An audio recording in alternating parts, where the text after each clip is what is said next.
Idol, baka mataas po ang inyong pong blood pressure o mataas po ang inyong alta presyon. Ano po ba yung mga pagkain po na dapat po ninyong kainin para po mapababa at makatulong po para po sa ating blood pressure? Kailangan po, Idol, ay kumain ka po ng oatmeal.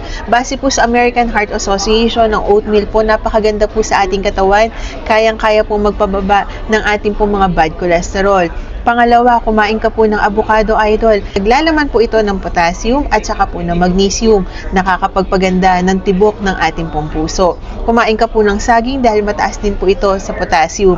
Kapag po kasi ang potassium, Idol, kailangan po natin yan para po sa pag-pump ng ating pong hearts. Kaya po kailangan na-check din po natin ang ating electrolytes dahil kapag tayo ay dehydrated, sigurado po bababa po ang ating pong mga electrolytes sa ating katawan na maaari po mag-cause ng bakit po bumibilis ng husto ang ating pong puso at bumabagal ang ating pong puso. Pag napasobra ka naman po sa potassium, yan po ay hindi naman din po maganda. Kaya kailangan, Idol, ay balanse lang at kailangan po ay in moderation lang. Maganda din po ng garlic o ng bawang dahil ang bawang po may nilalaman po itong allicin. Ang allicin po, ito po ay meron pong special na properties para po sa ating pong anti-inflammatory, antioxidant, anti-cancer, anti-aging, at marami pa pong iba. Nakakapagpababa po ito ng ating pong blood pressure. Napakaganda po ng red bell pepper dahil mataas din po ito sa potassium. May nilalaman din po itong vitamin C. Pati na rin po ang kiwi. Madalang po natin makita sa Pilipinas pero ang kiwi po ay napakaganda para po sa ating blood pressure. Siyempre, Idol, ang oil. Ang pinakamagandang oil po na nire-rekomenda ng ating po mga doktor at ng pag-aaral ay kailangan po yung olive oil. Ang olive oil po, ito po ay healthy fats at ito po ay napakaganda po para po sa ating katawan.